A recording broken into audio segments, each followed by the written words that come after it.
تو آپ نے فرمایا یہ سکینت تھی، یعنی کہ فرشتے نازل ہو رہے تھے جب وہ پڑھ رہے تھے۔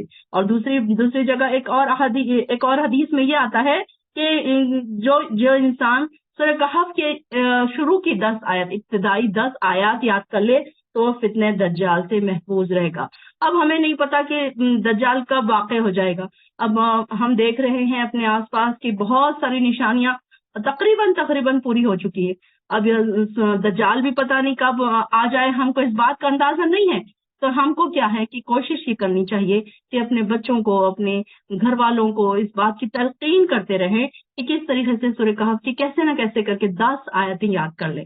چھوٹی سی بات ہے، اللہ تعالیٰ دیکھیں کہ اللہ تعالیٰ نے پورا سورہ کہف یاد کرنے کے لیے نہیں کہا ہمیں، اللہ تعالیٰ کو بھی پتا ہے کہ یہ اتنا ہر ایک کے لیے یاد کرنا پاسبل نہیں ہے۔ حالانکہ جو حفاظ ہوتے ہیں، حافظ کرنے والے جو لوگ ہوتے ہیں، بچے ہوتے ہیں، چھوٹے چھوٹے بچے جو حافظ کرتے ہیں، حفظ کرتے ہیں، وہ قرآن کو پورا کا پورا یاد کر لیتے ہیں۔ لیکن ہم کو اگر کہا جائے گا کہ صرف سورہ کہف یاد کرو تو ہر انسان، تو میں سمجھتی ہوں کہ فرائیڈے کے دن پورے پڑھنے کو ہی تھوڑے لوگ الکسی کرتے ہوں گے کہ نہیں یہ بہت بڑا ہے، آدھا پڑھ لوں کیا، 10 آیت پڑھ لوں کیا۔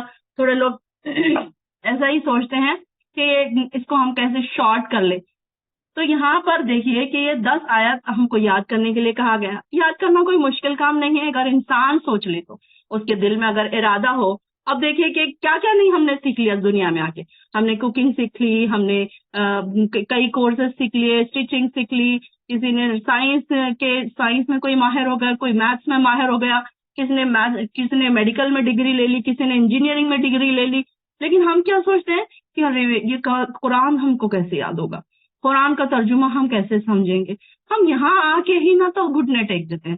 تو یہ ہم اپنے آپ سے سوال کریں کہ دنیا کی ہر چیز تو ہم نے سیکھ لی ہے، کسی سے ہم پیچھے نہیں ہیں۔ تو جب ہم کو کہیں یاد کرنے کی تلقین کی جاتی ہے، چھوٹی چھوٹی صورتیں ہیں، چھوٹی چھوٹی آیات ہے، جب ہم کو یاد کرنے کے لیے کہا جاتا ہے تو ہم کیوں پیچھے ہٹ جاتے ہیں؟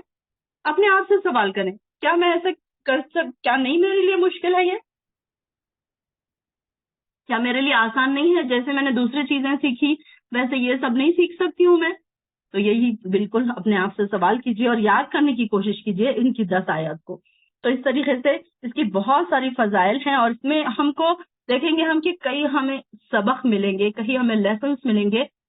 اس میں کچھ اسٹوریز بھی آئیں گی جو بڑی ہی انٹرسٹنگ اسٹوریز ہے، اور وہ انٹرسٹنگ اسٹوریز صرف ایسے نہیں ہے کہ آپ کو انٹرٹینمنٹ کرایا جائے، بلکہ ہر اسٹوری کے پیچھے کوئی نہ کوئی لیسن ہوتا ہے۔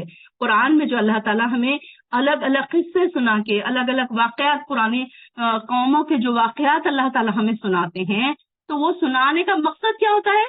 یہ نہیں کہ آپ بور ہو رہے تھے تو آپ کو اسٹوریز، چلے ہم دنیا میں ہم کیا کرتے ہیں، بور ہوتے ہیں تو ہم مووی دیکھ لیتے ہیں، کوئی ناول پڑھ لیتے ہیں، تو ایسے کرتے ہیں نا بور ہونے کے لیے۔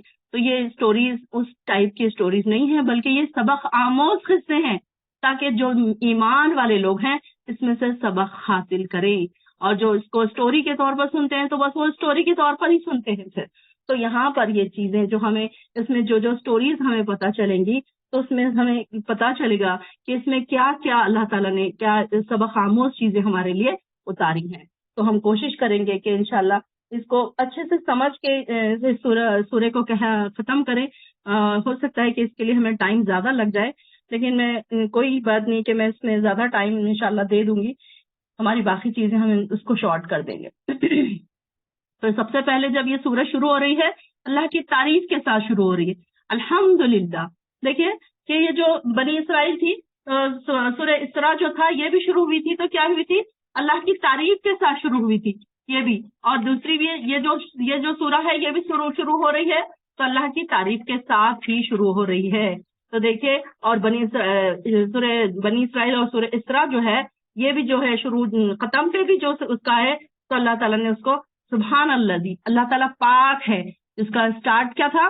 اللہ کی تعریف۔ اور یہاں پر بھی کیا ہے؟ الحمدللہ، کہ اللہ تعالیٰ تمام تعریفیں یہ اللہ ہی کے لیے ہے، سب تعریف اسی کے لیے ہے جس نے اپنے بندے پر یہ کتاب قرآن نازل کی اور اس میں کوئی ٹیڑھا پن نہیں رکھا۔ اب دیکھیے کہ ایک دم اسٹریٹ فارورڈ ہر چیز ہے، اس میں ایسی کوئی بات نہیں ہے جو ہمیں سمجھ نہیں آ رہی، کوئی ایسی مشکوک بات نہیں ہے کہ کس کے کئی معنی نکل رہے ہیں، ہمارے لیے سمجھنا مشکل ہے، ایسا نہیں ہو رہا ہے، بلکہ بالکل اسٹریٹ ہے ہر چیز۔ اللہ تعالیٰ نے کئی قصے بیان کر کے بتا دیے، کئی مثالیں بیان کر کے بتا دی، ہر طریقے سے اللہ تعالیٰ نے ہم کو کھول کھول کر بیان کر دیا۔ اللہ تعالیٰ فرماتے ہیں نا قرآن میں کہ ہم نے اس قرآن کو آپ کے سامنے کھول کھول کر بیان کر دیا، ایمان والوں کے لیے، سمجھنے والوں کے لیے، عقل والوں کے لیے ہم نے یہ قرآن کو کھول کھول کر بیان کر دیا، تو یہ جو سمجھنا چاہے پھر اس کو سمجھ لے۔ تو یہاں پر یہ اللہ تعالیٰ فرما رہے ہیں کہ اس قرآن کو ہم نے کھول کھول کر بیان کر دیا، اس میں کوئی ٹیڑھا پن نہیں ہے، کوئی ایسی چیز نہیں ہے جو آپ کو سمجھ نہ آئے۔ یہ سیدھا راستہ بتانے والی کتاب ہے تاکہ لوگوں کو اس کے سخت عذاب سے ڈرایا جائے، اور ان ایمانداروں کو نیک عمل کرتے ہیں اور جو نیک عمل کرتے ہیں، اور ان کو یہ بشارت دے دیجئے کہ ان کے لیے بہت اچھا اجر ہے۔ یہ یبشر المؤمنین الذین یعملون الصالحات، ایسا نہیں ہے کہ ہر مومن کے لیے بس خوشخبری ہے، ان کے لیے ایک اور شرط کیا لگائی ہے، ایمان ہونے کے بعد عمل صالح بھی چاہیے، بغیر عمل صالح کے ان کے لیے کوئی خوشخبری نہیں ہے۔ کوئی انسان مسلمان گھر میں پیدا ہو گیا، اس کے لیے صرف پیدا ہونا کافی نہیں ہے، بلکہ اس کو اعمال صالح کرنے کی بھی ضرورت ہے۔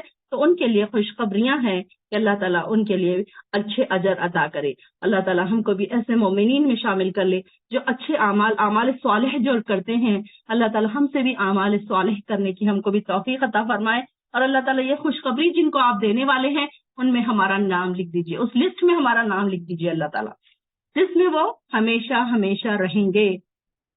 اور ان لوگوں کو ڈرائیے جو کہتے ہیں کہ اللہ نے کسی کو بیٹا بنا لیا ہے، اس بات کا نہ انہیں خود کچھ علم ہے نہ ان کے باپ دادا کو تھا، بہت ہی سخت بات ہے جو ان کے منہ سے نکلتی ہے۔ یعنی کہ کتنی بری بات، وہ اللہ کے اوپر ایک تہمت لگاتے ہیں کہ اللہ کو اولاد کی کیا ضرورت ہے، اولاد کی ضرورت تو اس انسان کو ہوتی ہے کہ جو بڑھاپے میں جا کر پھر اب مجبور ہو جاتا ہے کھانے اور پینے اور چلنے اور پھرنے کے لیے، اپنی جائیداد کو سنبھالنے کے لیے، تو ایک انسان کو اولاد کی ضرورت اس وقت پیش آتی ہے۔ لیکن اللہ تو وحدہ لا شریک ہے، وہ تو ہر چیز کو سنبھالنے والا ہے، ہر چیز کو پیدا کرنے والا اور ختم کرنے والا ہے، حی اور قیوم ہے، تو اس کو اولاد کی کیا ضرورت ہے۔ تو یہ لوگ کیا کرتے ہیں، ان کے اللہ کا بیٹا بناتے ہیں، اور اس بات کا انہیں خود کچھ علم نہیں، نہ ان کے باپ دادا کو تھا۔ بہت ہی سخت بات ہے جو ان کے منہوں سے نکلتی ہے، جو وہ کہتے ہیں سراسر جھوٹ ہے۔ آپ شاید ان کافروں کے پیچھے اپنے آپ کو ہلاک کر ڈالے اس غم سے کہ یہ لوگ اس قرآن پر کیوں ایمان نہیں لاتے۔ اب جو کفار مکہ تھے جو ایمان نہیں لاتے تھے، تو آپ صلی اللہ علیہ وسلم بڑے دکھی ہوتے تھے اس بات سے کہ میں ان کو اتنی پیار سے سمجھا رہا ہوں، بلا رہا ہوں دین پر، لیکن یہ آ ہی نہیں رہے۔ ہمارے ساتھ بھی اکثر یہ ہوتا ہے نا کہ ہمارے کچھ ریلیٹیوز ہوتے ہیں، کچھ ہمارے دوست ہوتے ہیں، کچھ ہمارے فرینڈز ایسے ہوتے ہیں جنہیں ہم بہت پسند کرتے ہیں، لیکن اس کے باوجود بھی کیا ہوتا ہے کہ وہ آنے کے لیے تیار نہیں ہوتے، اس طرف آنا نہیں چاہتے، کہ ان کے پاس دنیا کی مصروفیات اتنی زیادہ ہوتی ہے کہ وہ اس طرف آنا نہیں چاہتے، یا پھر اللہ تعالیٰ نے ان کے دلوں میں شوق نہیں پیدا کیا، یا کچھ ایسے ریزنس وہ اپنے بتاتے ہیں جو ایک دم لیم ایکسکیوزز ہیں۔ تو ہم تو دیکھیے کہ ہر گروپ میں ڈالا جاتا ہے، لنک پوسٹ کیا جاتا ہے، لیکن کئی لوگ دیکھتے ہیں فوراً جوائن کر لیتے ہیں، کئی لوگ دیکھتے ہیں اور اس کو نظر انداز کر دیتے ہیں۔ تو یہاں پر بھی وہی بتایا جا رہا ہے کہ کیا کریں، یہ لوگوں کو بھی آپ صلی اللہ علیہ وسلم اتنا بلاتے تھے لیکن یہ کیا ہوتے تھے، آتے ہی نہیں تھے۔ تو آپ صلی اللہ علیہ وسلم بڑے غمگین ہوتے تھے ان کے پیچھے۔ تو اللہ تعالیٰ ان کو کہہ رہے ہیں کہ آپ ان کے پیچھے اپنے آپ کو ہلاک ہی نہ کر ڈالیں۔ اور یہ لوگ اس قرآن پر ایمان کیوں نہیں لاتے؟ جو کچھ زمین میں موجود ہے اسے ہم نے اس کی زینت بنا دیا تاکہ ہم انہیں آزمائیں کہ ان میں سے کون اچھے عمل کرتا ہے۔ جو کچھ زمین پر ہے ہم اسے ایک چٹیل میدان بنا دینے والے ہیں، یعنی کہ قیامت کے دن کیا ہوگا کہ ساری زمین جو ہے چٹیل میدان کی طرح بن جائے گی، جیسے کہ ہم نے 30 پارے میں پڑھا ہے کہ سارے پہاڑ اڑا دیے جائیں گے، درخت ہٹا دیے جائیں گے، درخت اڑ جائیں گے، ریزہ ریزہ ہو جائیں گے۔ اس طریقے سے ساری زمین کیا ہے، چٹیل میدان بن جائے گی۔ جو کچھ زمین پر ہے ہم اسے چٹیل میدان بنا دینے والے ہیں۔ کیا آپ یہ سمجھتے ہیں کہ غار والوں اور کتبے والوں کا جو عام معاملہ ہماری نشانیوں میں سے ہے وہ بڑی عجیب نشانی ہے۔ غار والوں کی، اب یہاں پر دیکھیے جو غار والے جو نوجوان تھے ان کی یہاں سے سٹوری شروع ہو رہی ہے۔ اب ہم کو یہ دیکھنا ہے کہ اس میں ہمیں سبق کیا ملتا ہے کہ جب ان نوجوانوں نے غار میں پناہ لی تو کہنے لگے، اے ہمارے پروردگار، اپنی جناب سے، یعنی کہ اپنی رحمت، ہمیں اپنی جناب سے رحمت عطا کر اور اس معاملے میں ہماری رہنمائی فرما۔ ربنا آتینا من لدنک رحمہ وہیئ لنا من امرنا رشدا۔ اس آیت کو انڈر لائن کیجئے، دعا ہے، بہت پیاری دعا ہے کہ اللہ تعالیٰ اس میں کیا، اللہ سے کیا دعا مانگی جا رہی ہے کہ اللہ تعالیٰ اپنی رحمت سے ہمیں ڈھانپ لے اور ہماری رہنمائی فرما، فتنوں کے اس دور میں ہماری رہنمائی فرما۔ اب یہ جو ہے کہ قریش مکہ کے 3 تاریخی سوال تھے، اس کے جواب میں سے یہ کیا تھا کہ یہ جو کفار مکہ تھے تو انہوں نے کیا کیا کہ یہودیوں کے پاس گئے اور انہوں نے کہا کہ ایسے ایسے ہمارے نبی ہیں اور وہ اپنے آپ کو نبی بتاتے ہیں لیکن ہم ماننے کو تیار نہیں۔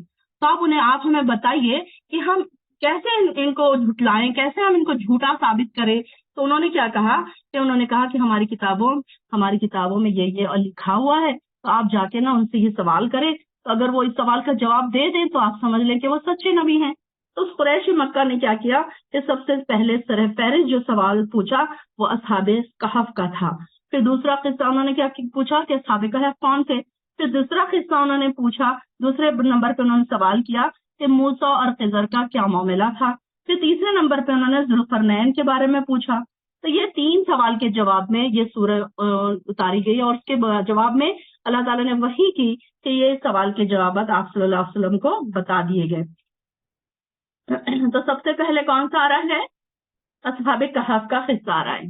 تو اس میں کیا ہے، سب سے پہلے اللہ تعالیٰ نے ایک دعا انہوں نے مانگی۔ یہ جو نوجوان تھے، یہ 7 نوجوان تھے، عام روایت سے پتہ چلتا ہے کہ یہ نوجوان 7 تھے، اور مطلب یہ کہ ایگزیکٹ ہم نہیں بتا سکتے کیونکہ قرآن میں کہیں آتا ہے کہ وہ 5 تھے، کہیں آتا ہے کہ وہ 7 تھے، تو اس طریقے سے ہم نہیں پتا کہ وہ 3 تھے، 5 تھے یا 7 تھے، لیکن اکثر اشارہ قرآن کے اشارے جو قرآن کریم کا جو اشارہ ملتا ہے ہمیں، تو اس سے یہ پتا چلتا ہے کہ یہ 7 نوجوان تھے اور توحید پرست تھے اور عیسائی مذہب سے تعلق رکھتے تھے، اور ان کے جو معاشرے میں کیا ہوا تھا اس وقت شرک اور بت پرستی کا دورہ چل رہا تھا۔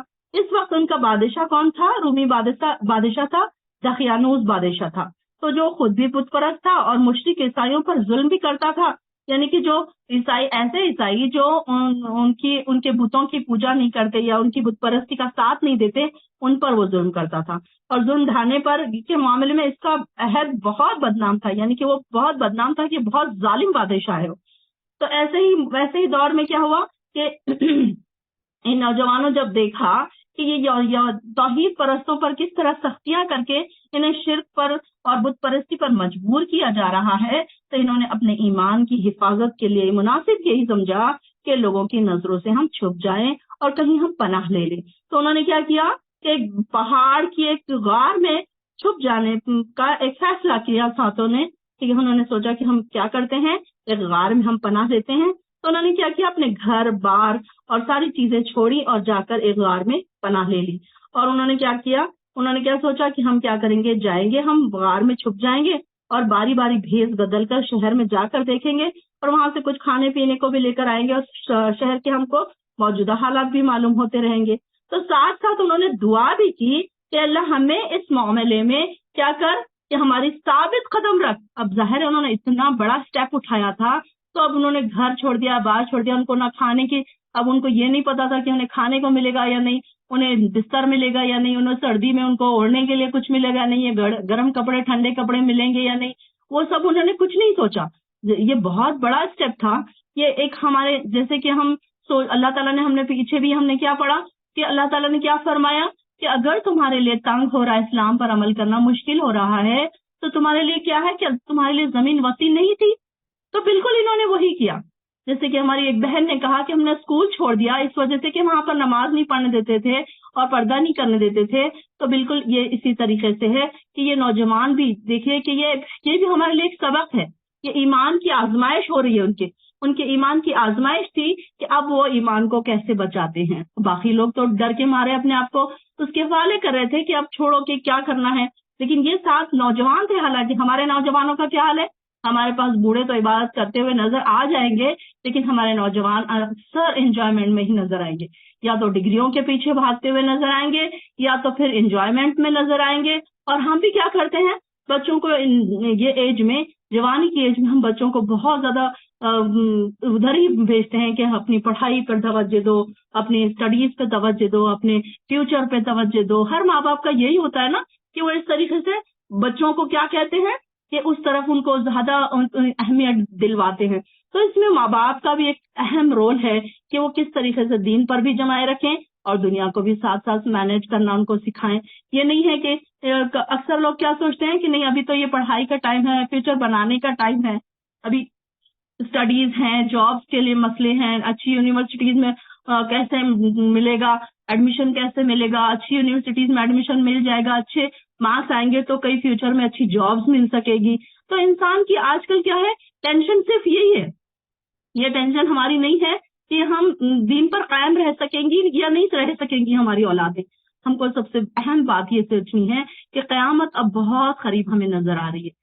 اب دجال بھی نکلنے والا ہے, اور پھر باقی کے جو بڑی بڑی جو نشانیاں ہیں وہ آہستہ آہستہ پوری ہونے کے چانسز ہم دیکھ رہے ہیں اپنے آس پاس, کہ یہ ساری چیزیں ہمارے آس پاس بہت جلد ہونے والی ہیں ایسے لگ رہا ہے. تو ایسے حالات میں ہم کو کیا کرنا ہے, اپنی اولادوں کو دین سے بہت زیادہ جڑا کر رکھنے کی ضرورت ہے, اور یہ دعا ان کو بھی سکھائیے اور خود بھی کیجئے کہ ربنا آتنا من لدنک رحمہ, کہ اللہ اپنے پاس سے ہم کو اپنی رحمت نصیب فرما, وہیئ لنا من امرنا رشدا, اور اپنے ہمارے لیے ہمارے ہر معاملے میں ہماری رہنمائی فرما. اگر اللہ تعالیٰ کی رہنمائی ہمارے ساتھ ہوگی تو انشاءاللہ العظیم ہم کو دنیا میں ہم ایسا نہیں ہے کہ ہم دین کی طرف جائیں گے تو دنیا ہماری پیچھے رہ جائے گی, دنیا میں ہمیں بھوکوں مرنا پڑے گا, ایسا بالکل نہیں ہوگا, بلکہ دونوں ہی اللہ تعالیٰ ہمیں عطا کرے گا. جب ہم اللہ تعالیٰ کے لیے کوئی چیز چھوڑتے ہیں تو اللہ تعالیٰ اس سے زیادہ ہمیں وہ چیز عطا فرماتا ہے. جیسے کہ ہماری بہن نے کہا کہ انہوں نے وہ جاب چھوڑ دی, تو ایسا تو نہیں ہوا کہ انہوں نے وہ جاب چھوڑی دین کی خاطر تو ان کو کوئی جاب ہی نہیں ملی, ان کو اس سے اچھی کوئی جاب مل گئی ہوگی. تو اس طریقے سے جو انسان اللہ کے لیے کچھ چھوڑتا ہے, کچھ سیکریفائس کرتا ہے, تو اس کو اللہ تعالیٰ پھر بہت اپنے پاس سے بہت زیادہ عطا فرماتا ہے. تو پھر وہاں پر اللہ تعالیٰ نے ان کے لیے یہ دعا بھی رکھی, اور یہ 10 آیتیں جو ہم کو یاد کرنی ہے, اس میں ایک پیاری سی دعا بھی ہے, اس کو انڈر لائن کر لیجئے اور انشاءاللہ العظیم اس کو یاد بھی کر لیجئے. پھر اللہ تعالیٰ فرما رہے ہیں کہ تو ہم نے انہیں اس غار میں تھپکی دے کر کئی سال تک سلا دیا, پھر ہم نے انہیں اٹھایا تاکہ معلوم کریں کہ اس میں سے 2 فریق میں سے کون اپنی مدت قیام کا ٹھیک حساب رکھتا ہے. یعنی کہ اب ان سے اللہ تعالیٰ نے ان کو کافی سال سلا دیا. کئی سال سلانے کے بعد اللہ تعالیٰ چاہ رہے تھے کہ اب دیکھیں کہ ان کو کیا پتا چلتا ہے. اب انسان جب سوتا ہے نا بہت زیادہ گہری نیند, اس کو نہیں اندازہ ہوتا کہ وہ کتنا سویا ہے. اکثر ہم جب بہت زیادہ تھکے ہوتے ہیں, کئی سفر سے آئے ہوتے ہیں, تو ہم تھک کر جب سو جاتے ہیں اور ہم جب آنکھ ہماری کھلتی ہے تو ہمیں یہ نہیں ریئلائز ہو رہا ہوتا ہے کہ یہ رات ہے یا دن ہے, کہ دن کے 6 بج رہے ہیں یا رات کے 6 بج رہے ہیں, ہم یہ کہاں پر ہے. مطلب نیند کی اتنی زیادہ ہم پر اتاری ہوتی ہے کیفیت بے ہوشی کی یا اس طریقے کی, تو ہم نہیں سمجھ پاتے کہ یہ ہمارے ساتھ کیا, کون سا وقت ہے, کیا وقت ہے. تو اللہ تعالیٰ نے کہا, اللہ تعالیٰ نے اندازہ لگانا چاہا کہ ہم پتا کریں کہ ان کا مدت کا اندازہ ان کو ہے بھی یا نہیں ہے. ہم آپ کو ان کا بالکل سچا واقعہ بتاتے ہیں. وہ چند نوجوان تھے جو اپنے پروردگار پر ایمان لائے تھے اور ہم نے انہیں مزید رہنمائی بخشی. دیکھیے جو ایمان لاتے ہیں, اس سے ہمیں کیا پتہ چل رہا ہے کہ جو ایمان لاتے ہیں اللہ تعالیٰ کے لیے دوڑ دوڑ کر, تو ان کو پھر اللہ تعالیٰ رہنمائی بھی بخشتا ہے. ایسا نہیں ہے کہ ہم اللہ کے طرف ہم دوڑ کے نہیں آئیں گے اور ہم یہ سوچیں گے کہ اللہ تعالیٰ ہماری رہنمائی کرے. جیسے کہ اکثر ہماری بہنیں, جب میں ان کو قرآن کی طرف آنے کے لیے یا لفظی ترجمے کی طرف یا قرآن کی کلاسز جوائن کرنے کے لیے کہتی ہوں, تو وہ کہتے ہیں آپ میرے لیے دعا کریں. تو دعا تو میری جب قبول ہوگی جب وہ خود بھی ایک قدم بڑھائیں گے. جب وہ دنیا کو چھوڑ کر آنا ہی نہیں چاہتے, دنیا کی مصروفیات میں اپنے آپ کو اتنا انہوں نے کھپا کر رکھا ہے, تو پھر وہ یہاں پر کیسے آئیں گے؟ پھر اللہ تعالیٰ ان کی کیسی رہنمائی کرے گا؟ اللہ تعالیٰ تو ان کی رہنمائی کرتا ہے جو دوڑ دوڑ کر آتے ہیں, جو فاستبقوا الخیرات ہیں. میں دیکھتی ہوں کہ کچھ بہنیں یہاں پر ایسی ہیں کہ جو 10 منٹ پہلے ہی جوائن کر لیتی ہیں, حالانکہ ان کو پتا ہے کہ ابھی 10 منٹ ہے, 15 منٹ ہے کلاس شروع ہونے میں, لیکن ماشاءاللہ سے ان کے شوق جو مجھے نظر آتے ہیں اس سے یہ پتا چلتا ہے کہ وہ کیسے وقت سے پہلے جوائن کر کے بیٹھی ہوتی ہیں. حالانکہ ان کے بھی گھروں میں کام ہوتے ہیں, ایسا نہیں ہے کہ کسی کے گھروں میں کام نہیں ہے. ہم سب یہاں پر ہاؤس وائف بھی ہیں, جاب کرنے کے ساتھ ساتھ گھروں کو بھی کام ارینج کر رہی ہیں, کام کر رہی ہیں. اس کے باوجود بھی ماشاءاللہ سے ہماری بہنیں قابل تحسین ہیں, قابل تعریف ہیں کہ وہ کلاس کو نہیں چھوڑتی ہیں, پھر برابر نوٹس بھی بناتی ہیں. کچھ بہنیں ہمارے اتنی مصروفیات کے باوجود, بچے چھوٹے ہیں, ان کے جابس ہیں, اس کے باوجود بھی نوٹس بھی برابر بناتی ہیں. تو پھر ایسے ہی تو اللہ تعالیٰ ان کی رہنمائی نہیں کرتا نا. اللہ تعالیٰ رہنمائی کرتا ہے, کس کی رہنمائی کرتا ہے؟ وہ دیکھتا ہے کہ میرے طرف دوڑ دوڑ کا کون آ رہا ہے. پھر اللہ تعالیٰ اس کو انعامات سے نوازتا ہے, اس کو برکات سے, رحمتوں سے, اپنی رحمتوں سے نوازتا ہے. تو یہاں پر بھی ہمیں یہی پتا چل رہا ہے کہ اللہ تعالیٰ مزید رہنمائی کی بخشتا ہے ان لوگوں کے لیے جو ایمان لائے, اپنے پروردگار کی طرف دوڑ کر آئے. اور ہم نے ان کے دلوں کو اس وقت مضبوط کر دیا جب انہوں نے کھڑا ہو کر اعلان کیا کہ ہمارا رب تو وہی ہے جو آسمانوں اور زمین کا رب ہے، ہم اس کے سوا کسی اور الہ کو نہیں پکاریں گے۔ اب دیکھیں کہ ان کے لیے کتنا مشکل تھا اس وقت یہ بات کرنا کہ یہ یعنی کہ ان کو پتا تھا کہ ہماری جان بھی جا سکتی ہے، لیکن اس کے باوجود بھی انہوں نے کیا کیا، اپنے آپ کو مضبوط کر دیا وہ، اور انہوں نے کھڑے ہو کر یہ اعلان کر دیا کہ ہم اللہ کے سوا اور کسی کو نہیں پکاریں گے۔ اگر ہم ایسا کریں گے تو ایک بڑی ہی بے عقلی کی بات ہوگی۔ پھر آپس میں کہنے لگے کہ ہماری قوم کے لوگ جنہوں نے اللہ کے سوا دوسروں کو الہ بنا رکھا ہے تو پھر یہ ان کے الہ ہونے پر کوئی واضح دلیل کیوں نہیں لاتے؟ بھلا اس شخص سے بڑا ظالم کون ہو سکتا ہے جو اللہ پر تہمت لگائے؟ اور اب جب کہ تم لوگوں نے اپنی قوم کے لوگوں سے اور ان کے معبودوں سے جنہیں یہ لوگ پوجتے ہیں کنارہ کر ہی لیا ہے، تو آؤ اس غار میں پناہ لے لو، تمہارا پروردگار تم پر اپنی رحمت وسیع کرے گا اور تمہارے معاملے میں آسانی پیدا کر دے گا۔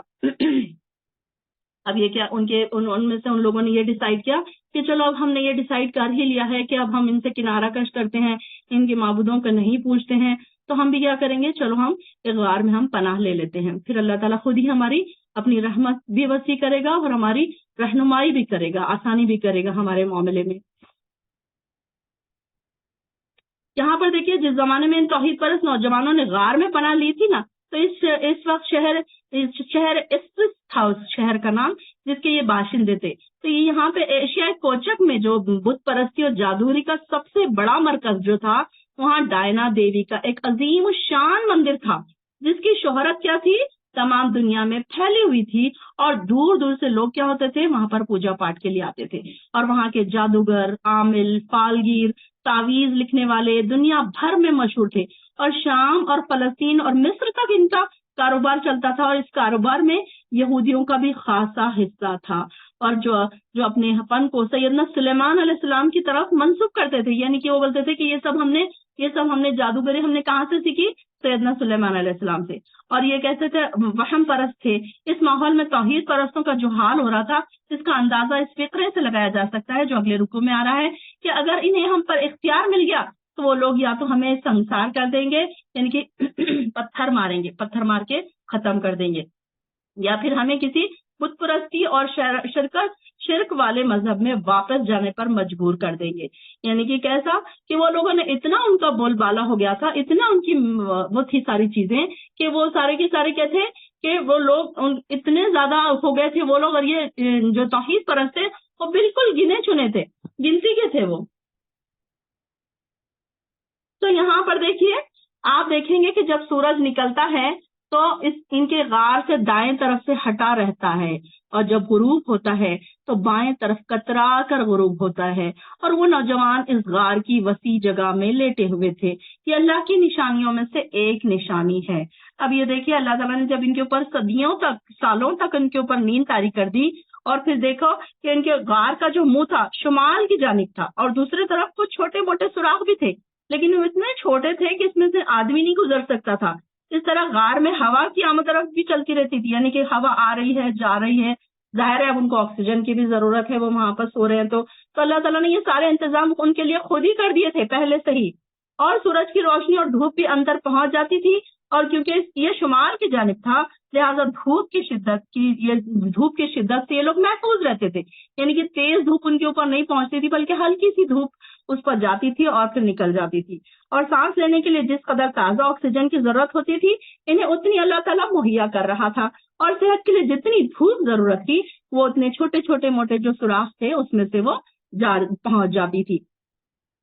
تو اللہ تعالیٰ نے کہا کہ یہ اللہ کی نشانیوں میں سے ایک نشانی ہے، جسے اللہ ہدایت دے وہی ہدایت پا سکتا ہے۔ بے شک ہم دیکھتے ہیں کہ اللہ تعالیٰ نے ہمیں ہدایت دی تو ہم کہیں جا کر قرآن کو سمجھنے کے لیے اب ہم جا کے ہیں، ہم کوئی 40 کے ہیں، کوئی 50 کے ہیں، کوئی 30 کے ہیں، اب نوجوان نسلیں تو ابھی بھی اس طرف آتی ہی نہیں ہیں، وہ اپنے موبائلوں میں اور اپنی دنیاوی چیزوں میں ایسی بزی ہیں کہ انہیں آپ بولیں گے بھی تو وہ نہیں آئیں گے، لیکن الحمدللہ جس کو اللہ تعالیٰ ہدایت دے وہ ہدایت پا لیتا ہے، اور وہ اپنے سارے کام چھوڑ کر پھر دوڑ کر اللہ کی طرف دوڑنے لگتا ہے، قرآن کی طرف دوڑنے لگتا ہے، قرآن کو سمجھنے کی کوشش کرتا ہے، جس کے دل اللہ تعالیٰ قرآن کے لیے کھول دیتے ہیں۔